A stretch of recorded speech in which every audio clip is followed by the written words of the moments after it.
Tu ne dureras pas une nuit avec moi, dit-elle, sa voix aussi stable que l'acier, yeux me défiant de la prouver fausse. Je suis Caleb Rowan, 28 ans, un ancien infirmier urgentiste devenu contractant de sécurité, et je viens de finir d'installer le dernier système d'alarme dans l'appartement terrasse d'Elena Ashford quand elle a lancé ce défi. Elena, une mania de la tech de sécurité auto-fabriquée de 32 ans valant 30 millions de dollars, se tenait près de ses fenêtres du sol au plafond surplombant Los Angeles. Bras croisés, son expression un mélange d'avertissement et de résignation. « Défi accepté », répondis-je. Pas par arrogance, mais parce que j'avais vu les signes durant nos 3 semaines de travail ensemble, les cernes sous ses yeux. La façon dont elle tressaillait au son soudain, les portes à triple serrure, les moniteurs de sécurité scintillant dans chaque pièce comme des sentinelles, gardant contre des menaces invisibles. Elle se tourna brusquement surprise par ma réponse. « Tu ne comprends pas ce à quoi tu t'engages. 5 hommes avant toi ont dit la même chose. À minuit, ils étaient partis. À l'aube, ils avaient bloqué mon numéro. Mais je n'étais pas ces hommes. J'avais grandi en regardant ma mère combattre des terreurs nocturnes après avoir échappé à un mariage abusif. J'avais passé 7 ans comme ambulancier urgentiste, ramenant des gens de leurs moments les plus sombres. Je savais à quoi ressemblait le trauma quand ils portaient des vêtements chers et vivaient dans une forteresse déguisée en appartement de luxe. « Que t'est-il arrivé ?» demandai-je doucement, regardant sa mâchoire se crisper. Elle ne répondit pas immédiatement, juste regarda fixement les lumières de la ville comme si elle détenait des secrets qu'elle ne pouvait pas partager. Quand elle parla finalement, ses mots sortirent mesurés, pratiqués, comme si elle avait répété ce discours de rejet avant. Il y a 2 ans, quelqu'un a fait éruption. Je les ai repoussés, mais je n'ai pas dormi une seule nuit depuis. Ce que tu vois maintenant, cette femme d'affaires à succès, elle n'existe que pendant la journée. Après la tombée de la nuit, je deviens quelqu'un d'autre entièrement. Quelqu'un que personne ne peut gérer. La façon dont elle le dit, si factuelle, si défaite, me dit qu'elle m'avait déjà radié. Mais ce qu'elle ne savait pas, c'était que j'étais tombé amoureux d'elle depuis le jour où elle avait corrigé mon schéma de câblage avec la confiance de quelqu'un qui avait construit son empire à partir de rien. Ce qu'elle ne savait pas, c'était que j'avais remarqué ses mains tremblantes quand elle signa les papiers d'installation finaux cet après-midi-là. Ce qu'elle ne savait pas, c'était que je n'étais pas là juste pour prouver un point. J'étais là parce que la regarder souffrir seule n'était plus une option avec laquelle je pouvais vivre. « Alors que se passe-t-il ce soir ?» demandai-je, posant mon sac à outils délibérément, rendant clair que je ne partais pas. « Qu'est-ce que j'accepte vraiment ?» Elle m'étudia un long moment, cherchant les fissures, le moment où j'aurais réalisé mon erreur et me retirerais. Puis elle marcha vers son meuble à liqueur, se versa 2 doigts de whisky qu'elle ne boirait pas, et dit « À 22 heures, le premier cauchemar vient. À minuit, j'aurai ma première crise de panique. À 2 heures du matin, j'essaierai de te forcer à partir parce que je ne peux pas supporter de regarder une autre personne me regarder avec pitié. À 4 heures du matin, tu me verras à mon pire absolu. Et si par quelque miracle, tu es toujours ici à l'aube. » Elle marqua une pause, sa voix se brisant juste légèrement. « Eh bien, personne n'a jamais atteint l'aube. » Je vérifiai ma montre. 21h47, 1h13 jusqu'au premier test. « Alors je suppose que nous sommes sur le point de faire l'histoire, » dis-je, rencontrant son regard incrédule avec une certitude stable. Mais alors que la ligne d'horizon de Los Angeles commençait à s'obscurcir devant ses fenêtres massives, et alors que je regardais le langage corporel entier d'Elena passer de la confiance d'entreprise à quelque chose de fragile et gardé, une question brûla dans mon esprit. Qu'est-ce qui s'était exactement passé durant cette invasion de domicile qui laissa une femme si forte, si entièrement convaincue qu'elle était indigne d'amour après la tombée de la nuit? Et que découvrirais-je sur Elena Ashford dans les 9 prochaines heures? que 5 autres hommes n'avaient pas pu gérer la vérité, qu'elle était si certaine m'enverrait courir avant que le soleil n'ait jamais eu une chance de se lever. L'heure suivante passa en silence prudent. Elena se déplaça dans son penthouse comme un soldat se préparant au combat. Elle vérifia chaque serrure 2 fois ses doigts courant le long des pins dormants avec une précision exercée. Elle ajusta les moniteurs de sécurité, leur lueur bleue projetant des ombres sur son visage qui la firent paraître plus jeune et plus vulnérable que le titan d'entreprise que j'avais regardé négocier des contrats d'1 million de dollars par haut-parleur. Je la regardais tirer des rideaux occultants sur ses fenêtres massives, nous scellant dans un cocon de lumière artificielle. La ville disparut. Nous étions seuls. « Tu peux toujours partir, dit-elle sans me regarder, sa main planant au-dessus du rideau final. Pas de jugement, pas de rancune. Juste sors par cette porte et nous ferons semblant que cette conversation n'a jamais eu lieu. » Sa voix portait le poids de quelqu'un qui avait donné la même sortie à d'autres avant. Quelqu'un qui s'attendait à ce que je la prenne. Je restais planté sur son canapé en cuir, mes bottes encore poussiéreuses du travail de la journée. Je ne vais nulle part, Elena. Elle laissa le rideau tomber. La pièce se sentit plus petite maintenant, intime d'une manière qui n'avait rien à voir avec la romance, et tout à voir avec les murs se refermant. Elle s'assit dans la chaise en face de moi, sa posture rigide, mains agrippant les accoudoirs comme si elle était attachée dans des montagnes russes, attendant la chute. « Parle-moi de ta mère, dit-elle soudainement. Tu as mentionné ses terreurs nocturnes. Comment étaient-elles? » La question me prit au dépourvu, mais je compris ce qu'elle faisait. Testant, mesurant, essayant de jauger si je savais vraiment ce à quoi je m'inscrivais ou si j'étais juste un autre imbécile bien intentionné qui pensait que l'amour pouvait tout réparer. Elle se réveillait en criant, dis-je honnêtement, 3, 4 fois par nuit. Parfois, elle était de retour dans cette maison, de retour avec lui,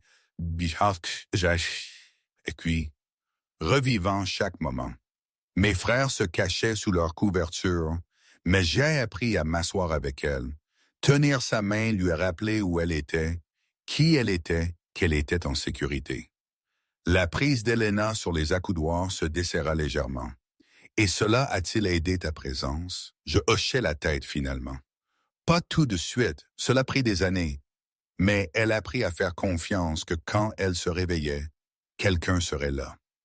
Qu'elle n'était plus seule là-dedans. Quelque chose vacilla sur le visage d'Elena. L'espoir peut-être, ou le souvenir de l'espoir avant qu'il n'ait été battu par la déception. Le dernier, Marcus, il dura jusqu'à 3 heures du matin, fit plus loin que la plupart. Il me tint à travers le premier cauchemar, me calmant de la crise de panique. Mais quand je me réveillai la deuxième fois, quand les cris recommencèrent, je le vis dans ses yeux. Ce regard comme s'il s'était inscrit pour un spectacle d'horreur et ne réalisa pas que c'était un programme double. Sa voix baissa. Il partit pendant que j'étais dans la salle de bain, ne dit même pas le revoir, juste m'envoya un SMS 2 jours plus tard qu'il ne pouvait pas être ce dont j'avais besoin, comme si j'étais un appareil cassé. Il essaya de réparer et abandonna. L'amertume dans ses mots était assez vive pour couper. Je me penchai en avant, coude sur mes genoux fermant la distance entre nous sans envahir son espace. « Je ne suis pas Marcus et tu n'es pas cassé. Tu survis. Il y a une différence. »« Y en a-t-il? » demanda-t-elle. Et pour la première fois depuis que je l'avais rencontré, j'entendis une question génuine dans sa voix au lieu d'un défi. Parce que d'où je suis assis, survivre ressemble beaucoup à être cassé. J'ai bâti une entreprise de 30 millions de dollars protégeant les gens de la chose exacte qui m'a détruite. Je vis dans une forteresse. Je dors à peine. Je repousse tous ceux qui s'approchent. Dis-moi comment ce n'est pas cassé, Caleb. Avant que je ne puisse répondre, sa montre bipa. 21h47, 13 minutes avant le premier cauchemar. Elena se leva brusquement, ses mouvements saccadés par la tension. Je vais me changer en quelque chose de plus confortable. Quand je reviendrai, nous commanderons le dîner. Essaye d'agir normal pour un petit moment de plus. Fais semblant que c'est juste une soirée ordinaire. Elle marqua une pause à la porte de sa chambre. Son dos à moi. Merci d'être resté si longtemps. La plupart ne passent pas l'explication. J'attendis que sa porte se ferme, puis me levai et marchai vers ses fenêtres couvertes. Je tirai un rideau légèrement, juste assez pour voir la lumière de la ville s'étirant sans fin en dessous. Quelque part en bas, des millions de personnes vivaient leur vie normale, inconscientes de la bataille sur le point d'être menée dans ce penthouse scellé. Je pensais à ma mère, aux nuits que j'avais passées enfant, l'écoutant pleurer, me sentant impuissant et petit. Je pensais à mes années comme ambulancier urgentiste, à toutes les personnes que j'avais tenues ensemble dans leurs pires moments et toutes celles que je n'avais pas pu sauver. Mais c'était différent. Ce n'était pas un étranger saignant dans une ambulance ou un patient que je remettrais aux portes de la salle d'urgence. C'était Elena, la femme qui avait passé 20 minutes à expliquer les défauts architecturaux dans mon installation de sécurité avec une telle passion, j'étais un peu tombé amoureux de son esprit brillant compliqué. La femme qui m'avait apporté du café chaque matin, se souvenant après une conversation que je le prenais noir avec un sucre. La femme qui avait ri de mes terribles blagues sur les disjoncteurs et me fit sentir que peut-être je n'étais pas juste un infirmier urgentiste usé s'en sortant avec du travail de contractant. La porte de la chambre s'ouvrit. Elena émergea portant un simple pantalon de jogging gris et un hoodie Georgetown surdimensionné qui avait connu de meilleurs jours. Ses cheveux étaient lâchés tombant au-delà de ses épaules. Et sans son armure d'entreprise de costume sur mesure et de maquillage parfait, elle semblait plus douce, plus jeune, plus comme la fille qu'elle devait avoir été avant que le monde ne lui apprenne à construire des murs. Georgetown, demanda-je gesticulant vers le hoodie. Elle réussit un petit sourire. Licence, informatique et commerce. Semble il y a une vie. À l'époque où je pouvais dormir dans des chambres de dortoir et ne pas vérifier les serrures 17 fois, nous commandâmes de la nourriture thaïlandaise, son choix. Et pendant 30 minutes, nous avons presque réussi le normal. Elle me raconta la construction de son premier système de sécurité à l'université. Comment elle avait commencé avec un prototype de chambre de dortoir et l'avait transformé en un brevet qui lança son entreprise. Je lui racontais le pire appel auquel j'avais jamais répondu comme ambulancier urgentiste. Un carambolage de 5 voitures où j'avais tenu la main d'un homme mourant et lui avais menti que sa famille allait bien. Nous rîmes, nous mangeâmes du pad thai directement des conteneurs. Pendant 30 belles minutes, je vis qui était Elena Ashford quand elle n'était pas en guerre avec elle-même. Puis l'alarme de son téléphone retentit. Toujours y a la région, exactement. La couleur draina de son visage. Elle posa sa nourriture, ses mains commençant à trembler. « C'est l'heure, dit-elle doucement. Je dois m'allonger maintenant. Le cauchemar vient toujours dans les minutes de 10.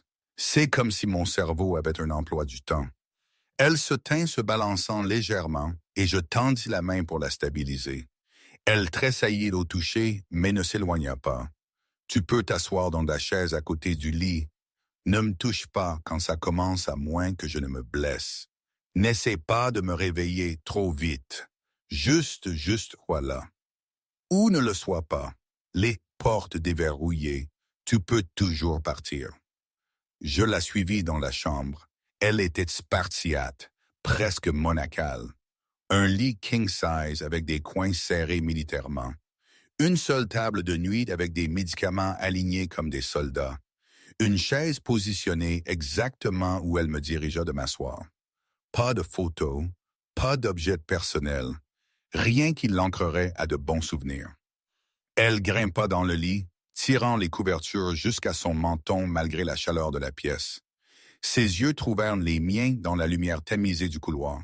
« Caleb, quand tu verras ce qui arrive, comme si ma fille Sahané, quand tu verras qui je deviens, souviens-toi que je t'ai prévenu. Souviens-toi que je t'ai donné une chance de partir. » Puis elle ferma les yeux et je regardai la femme la plus forte que j'ai jamais rencontrée se transformer en quelqu'un de petit et effrayé attendant que les démons viennent. Le cauchemar frappa à 22h07. Un moment, Elena gisait immobile. sa respiration stable et contrôlée. Le suivant, son corps entier devint rigide. Ses yeux s'ouvrirent brusquement, mais elle ne voyait pas cette pièce, cette sécurité, ce moment. Elle était ailleurs entièrement, quelque part sombre et terrible que seule elle pouvait voir. Un faible gémissement s'échappa de sa gorge, puis un autre, se construisant en quelque chose qui serra ma poitrine. Ses mains agrippèrent les draps, les tordant en nœuds. Puis les cris commencèrent. Ce n'était pas le cri de quelqu'un de surpris ou effrayé. C'était primal, le son d'une personne se battant pour sa vie. Son corps se débattit contre des attaquants invisibles, ses jambes donnant des coups de pied, ses bras balançant à des ombres que seule elle pouvait voir. Non, non, enlève-toi de moi, éloigne-toi. Elle haleta entre les cris, sa voix rauque et désespérée. Je restais dans la chaise comme elle l'avait instruit, chaque instinct dans mon corps criant d'intervenir. Mais je savais mieux, ce n'était pas mon combat à interrompre. C'était le sien à survivre pendant que je gardais. Elle roula violemment sur le côté, presque tombant du lit. Je bougeais alors, non pour la réveiller, mais pour me positionner pour qu'elle ne frappe pas le sol. Son poing connecta avec mon épaule, assez fort pour me faire un bleu, mais je le sentis à peine. J'avais pris pire sur le terrain. Ce qui faisait mal était de la regarder revivre cette horreur, voyant la terreur gravée dans chaque ligne de son visage. « Tu es en sécurité, Elena », dis-je doucement, ne m'attendant pas à ce qu'elle entende, mais ayant besoin de le dire quand même. « Tu es chez toi. Tu es en sécurité. Je suis là. » Le cauchemar dura 12 minutes. Quand elle se réveilla finalement, elle se leva en haletant comme quelqu'un tiré d'eau profonde, ses yeux sauvages et flous. Il lui fallut 30 secondes complètes pour se souvenir où elle était, qui j'étais. Quand de la reconnaissance finalement se leva, quelque chose de pire que la terreur apparut dans ses yeux. Honte, honte profonde, écrasante, qui la fit se détourner de moi, ses épaules tremblantes. « C'est le numéro 1, chuchota-t-elle rauquement, sa voix ravagée par les cris. « Penses-tu encore pouvoir atteindre l'aube? » Je tendis la main vers la bouteille d'eau sur sa table de nuit et la lui tendis. Elle la prit avec des mains tremblantes, buvant profondément, évitant mon regard. « Quelle heure est-il? » demanda-t-elle. « 22h19, répondis-je. Elle rit, un son amer sans humour dedans. 9h41 à faire. Tu as à peine commencé. Les heures qui suivirent furent une descente dans l'enfer privé d'Elena, et j'étais son seul témoin. À minuit, juste comme elle l'avait prédit, la crise de panique frappa. Nous étions dans le salon. Elle avait insisté pour sortir du lit, arpentant la longueur de son penthouse comme un animal en cage, vérifiant les serrures et les moniteurs de sécurité compulsivement. Puis, soudainement, elle s'arrêta en plein pas, sa main allante à sa poitrine. « Je ne peux pas respirer », allaita-t-elle, ses yeux s'écarquillant de terreur. « Caleb, je ne peux pas respirer. Quelque chose ne va pas. » Je reconnus les signes immédiatement. Hyperventilation, cœur battant à toute vitesse, l'absolue conviction que la mort était imminente. Je la guidai vers le canapé, m'assis à côté d'elle et pris sa main. « Tu as une crise de panique. Ton corps pense que tu es en danger, mais tu es en sécurité. J'ai besoin que tu respires avec moi. Inspire pour 4, retiens pour 4, expire pour 4. » Elle secoua la tête violemment. « Je ne peux pas, je meurs. Quelque chose ne va pas. » Appelle le 911, mais je tins sa main plus fermement, ma voix stable et calme. « Tu ne meurs pas. J'ai vu des gens mourir. Ce n'est pas ça. Respire avec moi, Elena. Inspire 2, 2, 3, 4. Il fallut 20 minutes pour la calmer. 20 minutes à compter les respirations et à lui rappeler que son corps lui mentait, que le danger était passé il y a 2 ans. Quand sa respiration se normalisa finalement, elle s'effondra contre le canapé, épuisée et humiliée. « 2 de moins, » chuchota-t-elle. « Maintenant vient la partie où j'essaie de te faire partir. » Elle avait raison. À 2 heures du matin, Après qu'un autre cauchemar l'eut déchirée et l'eut laissée tremblante, Helena se retourna contre moi. « Pourquoi es-tu encore ici ?» demanda-t-elle, sa voix vive d'une colère qui était vraiment dirigée contre elle-même. « Que veux-tu de moi? Pitié? La satisfaction de jouer au héros.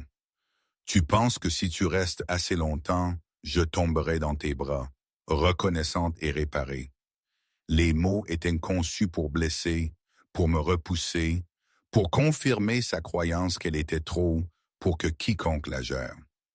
Je rencontrai sa colère avec une vérité tranquille. Je suis ici parce que je tiens à toi. Parce que je t'ai regardé pendant 3 semaines étant brillante et forte et terrifiée tout à la fois. Parce que tu mérites d'avoir quelqu'un qui reste. Elle se leva brusquement, traversant vers la fenêtre, son dos à moi. Tout le monde dit ça, puis il voit ça et il réalise « je ne vaux pas la peine ». Je ne suis pas un projet que tu peux réparer, Caleb. Je suis cassé de façon qui ne guérisse pas. Je me levai aussi, mais je ne l'approchai pas. Tu as raison. Tu n'es pas un projet. Tu es une personne qui a survécu à quelque chose d'horrible.